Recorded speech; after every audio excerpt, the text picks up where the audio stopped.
మోకాళ్లలో గుజ్జును పెంచి నొప్పిని తగ్గించి సర్జరీని దూరం చేసే freedom walk. Welcome to Suman TV. ఆంధ్రప్రదేశ్లో ఫలితాలపై, ఆంధ్రప్రదేశ్ ఎన్నికల ఫలితాలపై రకరకాల సంస్థలు ఎగ్జిట్ పోల్స్ని విడుదల చేస్తున్నాయి. ఒకసారి స్క్రీన్ పైన ఒకేసారి ఆంధ్రప్రదేశ్లో ఎగ్జిట్ పోల్స్ ఎలా ఉన్నాయి, ఏ సంస్థ ఏ రిజల్ట్ని ప్రకటించబోతుంది, మా కొలీగ్ విజయ్తో కలిపి నేను చెప్పబోతున్నాను.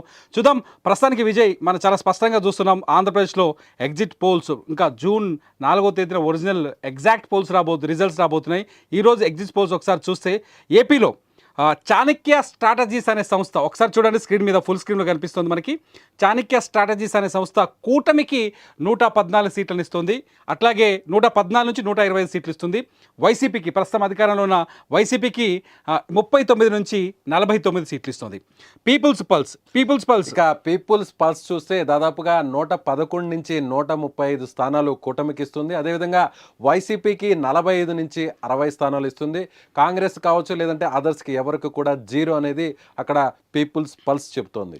పయనీర్ పోల్స్ మనం చాలా స్పష్టంగా చూడొచ్చు. ఇక్కడ పయనీర్ పోల్లో చూస్తే కూటమికి భారీ మెజారిటీ వస్తుందని చెప్పబోతుంది. 144 సీట్ల నుంచి 144 సీట్లు కూటమి గెలవబోతుందని చాలా స్పష్టంగా చెప్తోంది. ఇక్కడ వైసీపీ చిత్తుగా ఓడిపోతున్నట్టుగా కూడా పయనీర్ సంస్థ తమ ఎగ్జిట్ పోల్స్లో ప్రకటించింది. వైసీపీకి కేవలం 31 సీట్లు మాత్రమే వస్తాయని చెప్తోంది. ఇక జేబీఆర్ఎస్జే సంబంధించినటువంటి ఏజెన్సీని మనం ఒకసారి చూసినట్లయితే ఈ సంస్థకు సంబంధించినటువంటి ఎగ్జిట్ పోల్స్ ఫలితాల్లో దాదాపుగా 98 స్థానాలు కూటమికి రాబోతున్నాయి. 73 స్థానాల్లో వైసీపీ గెలుస్తుంది. కాంగ్రెస్ పార్టీ ఇక్కడ చాలా కీలకమైనటువంటి కాంగ్రెస్ పార్టీ బోని కొట్టబోతుంది. అలాగే ఇతరులు కూడా 3 స్థానాల్లో గెలవబోతున్నారు అనేటువంటి విషయాన్ని ఇక్కడ ఈ సంస్థ చెబుతోంది. పల్స్ టుడే TV9 సంస్థకు సంబంధించిన పల్స్ టుడే రిజల్ట్స్ ఒకసారి చూస్తే కూటమికి, ఇది TV9 సంస్థకు సంబంధించింది కాదు, పల్స్ టుడే అనే ఒక organisation, separate organisation. Pulse today ప్రకారం 121 సీట్లు, 121 నుంచి 129 సీట్లు కూటమికి రాబోతున్నాయని, అట్లాగే వైసీపీకి 45 నుంచి 54 సీట్లు రాబోతున్నట్టు చెప్పబోతుంది. స్మార్ట్ పోల్ సర్వే అని కొత్తది ఒకటి కనిపిస్తుంది. స్మార్ట్ పోల్ సర్వే చూస్తే 93 స్థానాల్లో తెలుగుదేశం పార్టీ కూటమి గెలవబోతుందని చెప్తుంది. ఇక వైసీపీ 82 స్థానాల్లో గెలవబోతుందని చెప్తుంది. అయితే ఇక్కడ టఫ్ ఫైట్ కనపడుతుంది అనేది ఈ సంస్థ చెబుతోంది.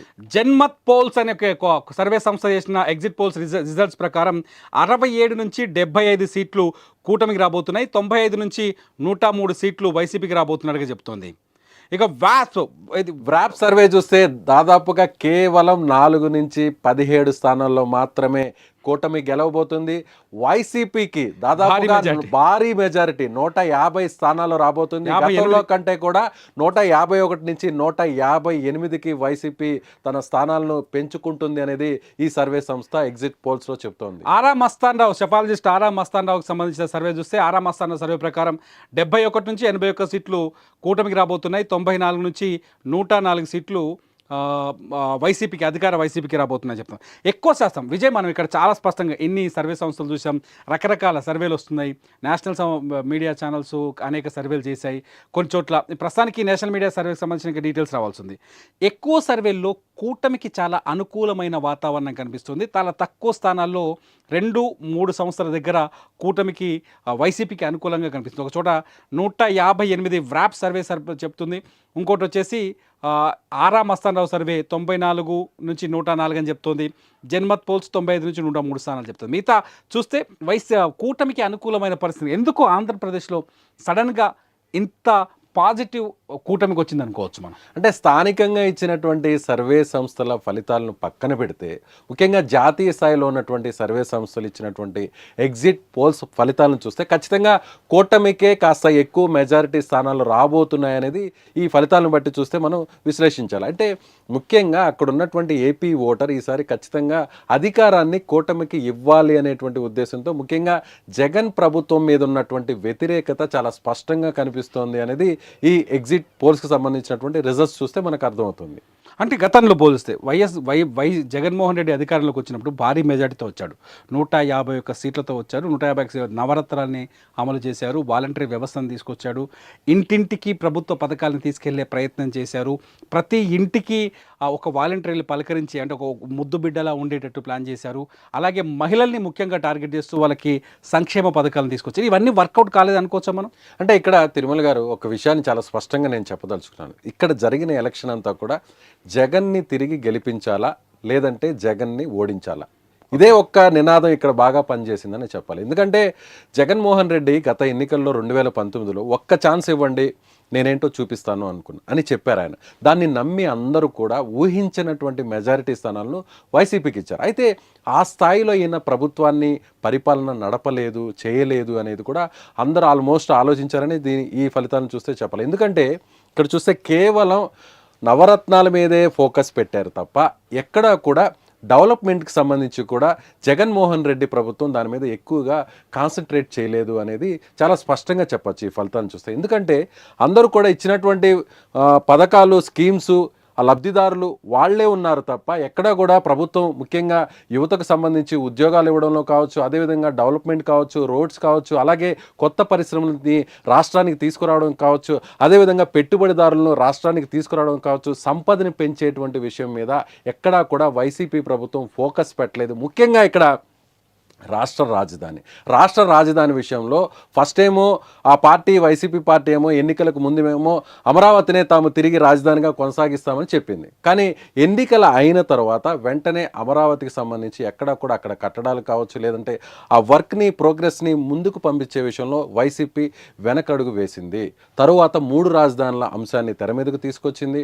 అందులో భాగంగా కర్నూలు కావచ్చు, విజయవాడ, అమరావతి కావచ్చు, విశాఖపట్నం కావచ్చు, ఇలా 3 రాజధానుల అంశాన్ని తీసుకుని రావడం వల్ల ఎక్కడా కూడా 3 ప్రాంతాల్లో పెద్దగా ఫలితం లేదనే చెప్పాలి. ఖచ్చితంగా ఒకవేళ ఈ ఎన్నికల్లో వైసీపీ ఓడిపోతే దానికి గల ఒక 3 కారణాలు మనం ఏం చెప్పొచ్చు? ఖచ్చితంగా రాజధాని విషయం కావచ్చు, అదేవిధంగా డెవలప్మెంట్ ముఖ్యంగా అనుకున్న స్థాయిలో జరగలేదు, అదేవిధంగా పెట్టుబడులను తీసుకొచ్చి ఇక్కడ ఎంప్లాయ్మెంట్కి ఆశించినటువంటి స్థాయిలో కూడా ఉద్యోగాలు కల్పించలేదు. అన్నిటికంటే కూడా ప్రభుత్వానికి సంబంధించినటువంటి ఉద్యోగస్తులందరూ కూడా, ప్రభుత్వ ఉద్యోగులందరూ కూడా ఈసారి ప్రభుత్వానికి వ్యతిరేకంగా వన్ సైడ్ ఓటింగ్ అనేది ఖచ్చితంగా చెప్పాలి. గతంతో పోలిస్తే ఈసారి పోస్టల్ బ్యాలెట్లు ఎక్కువగా కనిపించాయి. పోస్టల్ బ్యాలెట్ మీద కూడా కొంత కాంట్రవర్సీ నడుస్తుంది.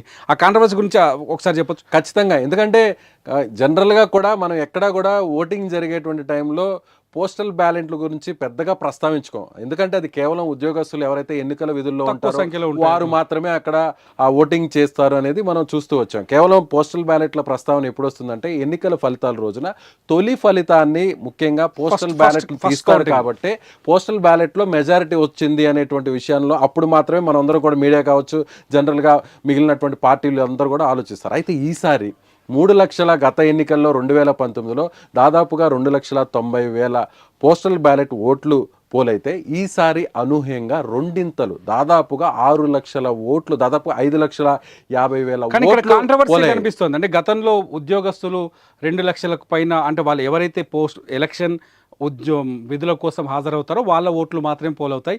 కానీ ఈసారి 5 లక్షల ఓట్లు డబల్ కావడం వెనుక అంటే ఒక రూలింగ్ ఏదైతే కూటమి ఎలక్షన్ కమిషన్ దగ్గరికి తీసుకెళ్లి స్టాంపు లేకుండా, కేవలం సంతకం ఉంటే చాలు ఆర్ఓది, స్టాంపు లేకుండా వేయించడం వల్ల ఇంట్లో అక్రమాలు జరిగాయని ఒక ప్రచారం ఉంది. దీన్ని ఎంతవరకు తీసుకోవచ్చు? అంటే ఇక్కడ ఖచ్చితంగా ప్రభుత్వ ఉద్యోగుల ఓట్లన్నీ కూడా గంపగుత్తగా తెలుగుదేశం పార్టీ కూటమికి పడ్డాయనేది అందరూ కూడా ఆలోచిస్తున్నటువంటి విషయం.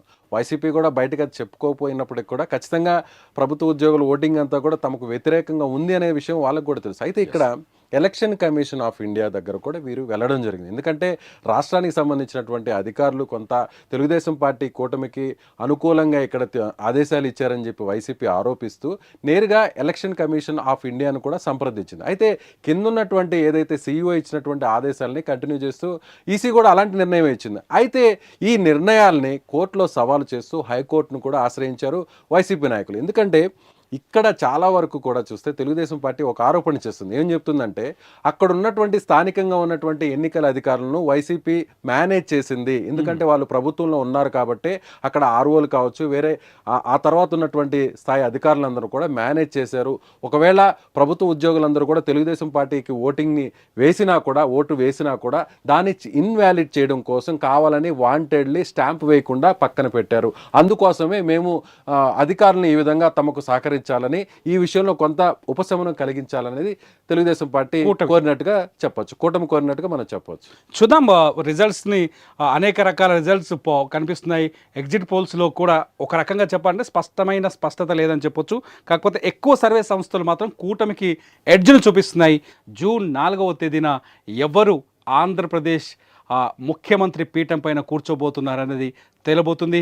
జూన్ 4వ తేదీ ఉదయం 6 గంటల నుంచి సుమన్ టీవీలో ఫలితాలని మేము కూడా ప్రత్యక్ష ప్రసారం చేయబోతున్నాం. చూస్తూనే ఉండండి సుమన్ టీవీ.